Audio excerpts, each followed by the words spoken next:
ನಮಸ್ಕಾರ. ಸದಾನಂದ ಬಾಬ್ನಿ ಯೂಟ್ಯೂಬ್ ವಾಹಿನಿಗೆ ಸ್ವಾಗತ. ಅಹಿಂದ ಸಂಘಟನೆ ಮತ್ತೆ ಮಾಡಬೇಕು ಅನ್ನುವಂಥ ದೃಷ್ಟಿಯಿಂದ ಏನು ಮುಖ್ಯಮಂತ್ರಿಯವರ ಮಗ ಇದ್ದಾರೆ, ಕಾಗವಾಡ ತಾಲೂಕಿನ ಕೌಲುಗುಡ್ಡದಲ್ಲಿ ಮಾತಾಡಿದ್ದಾರೆ. ನಾವು ಮೈಸೂರಿನಲ್ಲಿ ಅಹಿಂದ ಸಮಾವೇಶವನ್ನು ಮಾಡ್ತೇವೆ, ನಂತರ ಅಗತ್ಯ ಬಿದ್ದರೆ ಅಥವಾ ಇಳಿದ ಭಾಗದಲ್ಲಿ ನಂತರ ಮಾಡ್ತೇವೆ ಅಂತ ಅಂದು ಎಷ್ಟು ವರ್ಷ ಆಯಿತು ಅಹಿಂದ ಸಂಘಟನೆ ಎಲ್ಲ ಮರ್ತಿದ್ದಾರೆ. ಆದರೆ ಈಗ ಕುರ್ಚಿ ಮೇಲೆ ಏನು ಸಂಕಟ ಬಂತು, ಸಿದ್ದರಾಮಯ್ಯರ ಕುರ್ಚಿ ಗಡ ಏನು ನಡಗಲಿಕ್ಕೆ ಪ್ರಾರಂಭ ಮಾಡಿದರು. ಆವಾಗ ಇವ್ರು ಹೇಳ್ತಾರೆ, ಇವ್ರ ಮಗ ಯತೀಂದ್ರ ಅವರು MLC ಇವರು ಅಹಿಂದ ಸಂಘಟನೆ ನಾವು ಮೈಸೂರಿನಲ್ಲಿ ಮಾಡ್ತೇವೆ ಅಂತೇಳಿ. ಮೈಸೂರಿನಲ್ಲಿ ಅಹಿಂದ ಸಂಘಟನೆ ಮಾಡುವಂಥ ಅಗತ್ಯನೇ ಇಲ್ಲ. ನಂತರ ಉತ್ತರ ಕನ್ನಡದಲ್ಲಿ ಮಾಡ್ತೇವಂತ, ಉತ್ತರ ಕನ್ನಡದಲ್ಲೇ ಅಹಿಂದ ಸಂಘಟನೆ ಆಗಿತ್ತು. ಅದರೆಲ್ಲ ಮರ್ತಿದ್ದಾರಲ್ಲ ನೀವು. ಇದು ಮಾಡೋ ಉದ್ದೇಶ ಏನು? ರಾಜಕೀಯ ಲಾಭ. ಇಲ್ಲಿವರೆಗೆ ಅಹಿಂದ ಸಂಘಟನೆಯಲ್ಲಿ ಇದ್ದಂಥವ್ರು ಎಲ್ಲರೂ ಏನು ಮಾಡಿದ್ದಾರೆ, ಲಾಭವನ್ನು ಪಡ್ಕೊಂಡಿದ್ದಾರೆ. ಇನ್ನು ಸಿದ್ದರಾಮಯ್ಯವರು ಅದಕ್ಕೆ ದುಡ್ಡನ್ನು ಖರ್ಚು ಮಾಡಿದ್ರು. ಸತೀಶ್ ಜಾರಕಿಹೊಳಿ ಅವರು ಅಹಿಂದ ಸಂಘಟನೆ, ಆದರೆ ಯಾರಿಗೆ ಲಾಭ ಆಗಿದೆ ಅಹಿಂದ ಸಂಘಟನೆಯಿಂದ?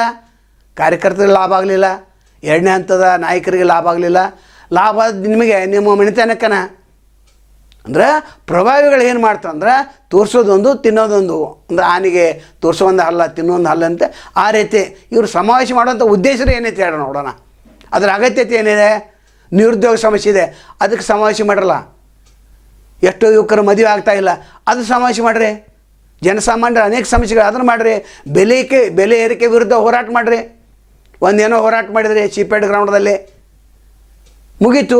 ಅದಾದ ನಂತರ ಬೆಲೆ ಏರಿಕೆ ವಿರುದ್ಧ ಕೇಂದ್ರ ಸರ್ಕಾರ ವಿರುದ್ಧ ಹೋರಾಟ ಎಲ್ಲಿದ್ದು ನಿಮ್ಮದು? ಪೆಟ್ರೋಲ್ ಡೀಸೆಲ್ ಎಲ್ಲಿತ್ತು? ಮರ್ತು ಬಿಟ್ರಿ. ಯಾಕಂದ್ರೆ ಅಧಿಕಾರ ಸಿಕ್ಕಿದಲ್ಲ, ಅಧಿಕಾರ ಸಿಕ್ಕರೆ ನೀವು ಮರ್ತು ಬಿಟ್ರಿ. ಆದರೆ ಕುರ್ಚಿ ಅವಾಗ ಗಡ ಅಂತ ನಡುತ್ತೆ, ಅವಾಗ ನಿಮಗೆ ಅಹಿಂದ ವರ್ಗ ನೆನಪಾಗ್ತೈತೆ. ಅದು ಅಹಿಂದ ವರ್ಗ ಚಳವಳಿಯನ್ನು ನಾವು ನೋಡಿದೇವಲ್ಲ, ಅವಾಗ ಎಲ್ಲರಿಗೂ ಸಮಾನವಾಗಿ ಹಂಚ್ತಾಯಿದ್ರು. ಇಬ್ರಾಹಿಂ ಅವರು ಅಹಿಂದ ಚಳವಳಿ ಮುಂಚೂಣಿಯಲ್ಲಿದ್ದರು. ಅವ್ರು ಜನರನ್ನು ನಗಿಸ್ತಾಯಿದ್ರು, ನಂತರ ಸತ್ಯವನ್ನು ಹೇಳ್ತಾಯಿದ್ರು. ಅವರನ್ನು ಹೊರಗೆ ತೆಗೆದುಬಿಟ್ರಲ್ಲ ನೀವು, ಇಬ್ರಾಹಿಮನ ಹೊರಗೆ ತೆಗೆದುಬಿಟ್ರಿ. ಮತ್ತು ಅಹಿಂದ ಸಂಘಟನೆಯಲ್ಲಿ ಇದಾರು ಭಾಷಣ ಮಾಡಲಿಕ್ಕೆ 4-5 ಜನ, ಅವರಿಗೆ ಮಂತ್ರಿಗಳಿದ್ದಾರೆ. ಮತ್ತೆ ಯಾಕೆ ಅಹಿಂದ ಸಂಘಟನೆ? ಅಂದ್ರೆ ಶಕ್ತಿ ಪ್ರದರ್ಶನ ಸಲುವಾಗಿ ಇದು ಮಾಡೋದು. ಅಂದರೆ DK ಶಿವಕುಮಾರ್ ಅವ್ರಿಗೆ ಮುಖ್ಯಮಂತ್ರಿ ಕೊಡಬಾರ್ದು, ನನ್ನ ಹಿಂದೆ ಇಷ್ಟು ಜನ ಇದೆ ಅಂತ. ರಾಜ್ಯ ಕುರುಬ ಸಮಾವೇಶ ಮಾಡಿದರೆ ಅವಾಗ ಕೂಡ ಕುರ್ಚಿ ಸ್ವಲ್ಪ ಅಳಗಾಡ್ತಾಯಿತ್ತು, ಈಗ ಪೂರ್ಣ ಅಳಗಾಡ್ತಾ ಇದೆ. ಆ ಒಂದು ದೃಷ್ಟಿಕೋನ ಇಟ್ಕೊಂಡು ಮೈಸೂರಿನಲ್ಲಿ ನೀವು ಅಹಿಂದ ಸಮಾವೇಶನ ಮಾಡ್ತಾಯಿದ್ರಿ. ಇದು ಎಷ್ಟು ಸರಿ? ಇದು ಹಿಂದಿನ ಉದ್ದೇಶ ಅಂದರೆ ಕುರ್ಚಿ ಉಳಿಸೋ ಸಲುವಾಗಿ. ಕೇಂದ್ರ ನಾಯಕರಿಗೆ ಎಲ್ಲ ಗೊತ್ತಿದೆ. ಅದೇ DK ಶಿವಕುಮಾರ್ ಹೇಳಿದ್ದಾರೆ, ನಾನು ಕಸ ಹೊಡೆದೇನೆ, ಪಕ್ಷವನ್ನು ಕಂಡುಹಿಡಿದೇನೆ. ಇಡೀ ಕರ್ನಾಟಕದಲ್ಲಿ ಜನ ಎಲ್ಲ ಮಾತಾಡೋದೈತೆ, ಕಾರ್ಯಕರ್ತರು ಮಾತಾಡ್ತಾರೆ. ಹೌದು, ಸಿದ್ದರಾಮಯ್ಯವರು 7 ವರ್ಷ ಆಯಿತು ಬಿಟ್ಟು ಕೊಡಬೇಕು.